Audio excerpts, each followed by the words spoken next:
क्या मुसलमान कभी चीफ मिनिस्टर या हिंदुस्तान का प्राइम मिनिस्टर बन सकता है?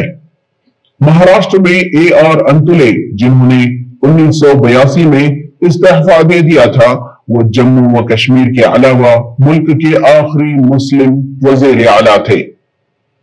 सच्चर कमेटी की रिपोर्ट के मुताबिक मुस्लिम बरादरी को बेहतर माश के ज़राए तक रसाई हासिल नहीं है। अपनी मुतअद्दिद सिफारिशात में पैनल में मुकामी और रियासती इदारों में मुसलमानों की बेहतर नुमाइंदगी की जरूरत को उजागर किया है। ये बात तो सच है, मुसलमानों की कम सियासी नुमाइंदगी एक हकीकी मसला है जिस पर तवज्जो देने की शिद्दत से जरूरत है।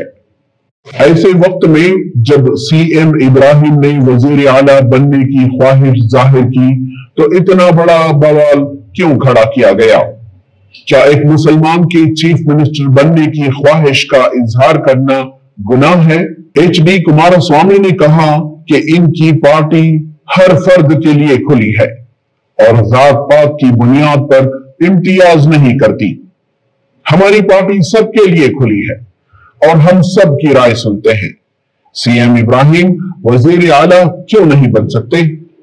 मुसलमान भी समाज का एक अटूट हिस्सा है और वो कन्नडिगा भी हैं। उन्होंने कहा, अक़लियती बरादरी से लीडर मुंतखब करने में कोई हर्ज नहीं है। अगर JDS मुकम्मल तौर पर अक्सरियत से इंतखाबात में कामयाब होती है तो पार्टी किसी दलित या खातून को रियासत का नायब वजीर आला बनाने के ख्याल के लिए भी खुली है। JDS लीडर HD कुमारस्वामी ने कहा, हमारे मुल्क में 50% खवातीन हैं।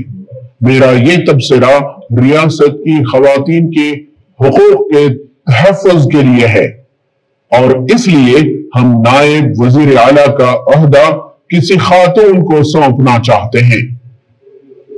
इसके अलावा हम दलित बरादरी से एक और शख्स को नायब वजीर आला बनाने के बारे में भी सोच रहे हैं ताकि दलितों की भी नुमाइंदगी मुमकिन हो।